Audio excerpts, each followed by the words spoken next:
Hello, and welcome back to the latest episode of the Book of Refugees podcast. Today, I'm joined by my colleague Marina. Hi Marina, welcome to the podcast. Hello, thank you for inviting me. You're welcome. If we can start by, could you tell us a little about yourself and your research in the department? So I will start from the point that I obtained a PhD in Ukrainian linguistics in Shevchenko National University in Kyiv in 2013. And I came to the UK just after full-scale Russian invasion in April 2024. And I'm working with Professor Monica Schmidt on the project Multilingualism in Situations of Conflict at the department. Okay, and that is Monica who suggested that you would be a good person to talk to because of your work with her. And of course, Monica's episode on language attrition has attracted quite a bit of positive feedback. People are very, very interested in that subject. But you're not here to talk about language attrition. That's Monica's speciality. But I believe you're going to talk about people in Ukraine who are, for want of a better phrase, actively forgetting their Russian after the invasion. It is difficult to say that it is possible to forget the language if you are an adult. It is more appropriate to say about the children, especially young children who even didn't start attending school in Ukraine. So probably to immerse in English environment, speaking environment, they will start to forget their language, and we have some evidence that they started to do that. But regarding adults, it is quite difficult to switch into another language, especially if you're traumatized by the war and if you decided not to use language of enemy anymore. And some of our participants of our study, there were 231 participants and 112 it was adults, and some of them totally switched into Ukrainian. But we need to emphasize that among them were part of the people who never spoken Ukrainian actively before. So they were like, they could understand Ukrainian, but they never used it. So, and they put a lot of efforts to study Ukrainian and to switch into Ukrainian. And we can't say that among our participants, there were a lot of adults who totally switched into Ukrainian. They just started that process, but a lot of people still use Russian, for example, with their older relatives. Also, another part of Ukrainians who always were bilingual, and among them, some of them, not so big number, totally switch into Ukrainian, and some of them still use Russian in some cases, for example, to express negative emotion, to use offensive Russian language. So, among children, we had one participant from Kharkiv. She was 16 years old girl, and she asked me, could you advise me how can I forget and what I need to do to forget the Russian language? And that girl, her whole family, there are 3 children, they all totally switch into Ukrainian, but she can't stop thinking, and she asked how to do that. So she was thinking in Russian? Yes. And she wanted to stop thinking in Russian? Yeah. So you need to suppress some thinking in that language, and you need to, and it is the biggest effort. So you can prepare to read, you can prepare to write, you can prepare to even speak in public. But you need to take time to express your emotion in Ukrainian. And if, for example, if you had been raised in Russian-speaking family, it is very difficult to switch into Ukrainian.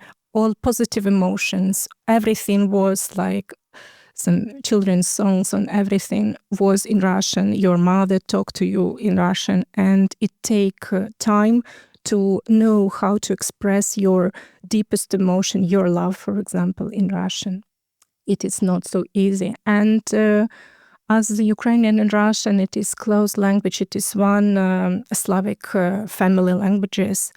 To switch into Ukrainian totally, You all the time need to control your phonetic, especially because it is very easy to switch to Russian phonetic. And if, for example, I didn't spoke in Russian in my private life, in all fields of my life except research in Russian since 2014. But when I talk in Russian, for example, to my participants, after that I need to read in Ukrainian aloud, maybe 10-15 minutes to switch into Ukrainian because Russian phonetic will remain. So it is, it is like very deep roots of Russian language in Ukrainian consciousness. It is like that. And all Ukrainians who switch into Ukrainian, they need to put a lot of effort to suppress in their self, their Russian. I don't think everyone listening to this will be aware of Ukraine. It's a very big country. It borders Russia. Was the entire country sort of Russian speaking, or were there parts that spoke Ukrainian and parts that spoke Russian? Especially east of Ukraine, especially cities, big cities, they usually spoke Russian. And there was the process of colonization of Ukraine. And maybe you know about that over 300 years, Ukrainian language was suppressed in Ukraine. And but in rural areas, even in Luhansk, Donetsk, Mykolaiv or Kherson region, there was Ukrainian-speaking people. So mostly big cities spoke Russian. But to get better life, a lot of people try to move to big city. And when they move to big city, they switch into Russian. I see. So, and now we've got this obviously politically driven move back to speaking Ukrainian. What our participants reported to us, they don't want to be identified with Russian nationality, Russian culture and other. But they still some people who didn't switch into Ukrainian, but they embarrassed to speak Russian in public places. And they switch, for example, in the UK, they switch into English in public places to avoid to be heard and to be identified as Russian speakers. Monica did hint at that, the sort of cultural implications of language, but she was doing it from a different perspective, from the point of view of people losing their culture as they experience language attrition. Talking about English in Ukraine, was that something that was taught? A lot of people at school, they start in studying usually English it is in grade 5. Fifth, but it depends because after Second World War, a lot of people in Ukraine and in Soviet Union, they studied German because of the language of the enemy. So, and for example, when I entered the school and in my grade 5th, I moved to another school and I started studying German. And whole my life, prior to 33, I had been studying German. But one day, when I was already, I had a PhD, and I realized that I need to be in a international context of research. I need to study probably English, not Ukrainian. And my academic mentor in Ukraine, she was 60 when he started studying English. She is very fluent in German. She called me, and it was my birthday, and she advised me, it is very easy. You will do that easily. Could you study English? Just study. And I started in 2017, and it took nearly 5 years to attain C1 level. So it depends. A lot of people study German, French. It wasn't just English. But now it is a very, very big movement to study English because we understand to be the part of Europe, we need to work, for example, in international company. To be in a more international context, you need to study English. And a lot of parents, they try to give their children the best and to start study English as early as possible. So that takes us nicely onto the Ukrainians who have come to UK because of the invasion by Russia. And I understand that was your situation, that you came to the UK because of that, and you brought your son with you? Yeah, when war started, in few weeks, in a month, we realized that it is quite close to us and we need to do something. And before the war started, I had a few students, children who studied Ukrainian as a heritage language. And in one moment, all parents started to ask me, how are you? Is I'm in a safe place or what is going on? And one lady asked me very carefully, would you like to come to another country temporarily to just probably everything will finish? And before that, I had a dream at night that Russian troops came to our house and they were talking to my husband and to my stepfather. And in one moment, but I continued to talk with them in Ukrainian. And at the end, they told me, you will come with us. And I remember how it was painful for me to switch into Russian. And I told them I can't speak Russian in Russian. And I woke up. And when I told my husband about that, he replied that we need to find the solution how to go abroad and to save you and our son. So it is our story. And that lady, one of the ladies, she found a sponsor host family for us, and they organized our journey from Poland border. They met us and supervised us nearly 3 weeks in Poland. And after that, we came in April 2022 in the UK. So it is our journey in the UK started. So how has that affected your son's English?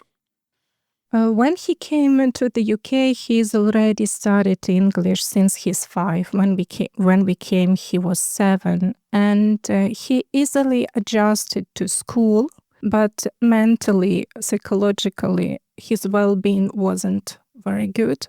And to be honest, it took nearly 3 years to adjust for him. Only now I can say that he adjusted. He had some well-being support at school. Teachers were very helpful. And it is sometimes not the problem with how to attain new language, how to study new language, how to switch into new language, how to adjust to the environment. It is, you need to understand that all Ukrainian refugees, they faced every day, they are morning starting from the news. And all last month, nearly 2 times or 3 or 4 times per week, there is a massive attack. For example, I'm from Kyiv, and today Kyiv was heavily bombed. And one of my friends, their house was bombed. So, and before that, 2 days ago, another friend suffered from missiles that arrived in her neighbor house. So, and our morning starting, all refugees, Ukrainian refugees, morning starting from the news. And it impacted us. It impacted our children. It impacted ability to adjust in your environment. It impacted ability to study English. Not just the supportive environment can help us. What is going on? So we are physically there, but mentally we still in Ukraine. And it is very difficult, especially for children. I was an interpreter for one Ukrainian girl who received some well-being support. And her father and stepfather remained in Zaporizhia. And that girl was teenager age. And it was very difficult to focus on everything there. And she just wanted to return and to be with her stepfather and father. And can you imagine how morning starting of the Ukrainian children? And if part of the family remain in not safe place, or for example, father, they're fighting. Even we know that some of our Ukrainian community in Yorkshire, they lost, children lost their parents, their fathers. And can you imagine how morning starting? And it impacted their ability to study language, to adjust. They can't, it was very difficult first new year in the UK, because I remember that we went through the village and my son looked at every window with Christmas tree. But the feeling inside us wasn't, we couldn't afford mentally, psychologically to have Christmas tree in our house, because in our home in Ukraine, there is the terrible situation. And in one moment I realized that we need to have a Christmas tree because it is his childhood. And to save him, to help him adjust, we need to not pretend, but we need to work. All adults, all women need to work on their self to if we are here, we need to understand that they need to be raised in well-being psychologically, and we need to put effort every day. I mean, I can see that's you by your voice that you're very, that you're still affected by that. To be honest, I didn't know when I will stop react or will forget the memories. When I interviewed Paul from the City of Sanctuary, he said there was 300 Ukrainians in York. Yeah. Is it a tight-knit community? No, we have a meeting. It depends. What do you want? For example, I'm very busy with the research, and my son continues studying Ukrainian school as well. So after school, he usually have online classes. And to meet with other Ukrainians, you need to have time. But if you are 37 hours per week working, it is very difficult to find time to meet other Ukrainians. I came with two of my friends, and one of them is living with me, and another, we are very close to each other, and it is like our mini community. But I know that there are other Ukrainians, they are meeting in sunflowers clubs, they are meet in Spurgate Church. We have York Ukrainian community in the UK.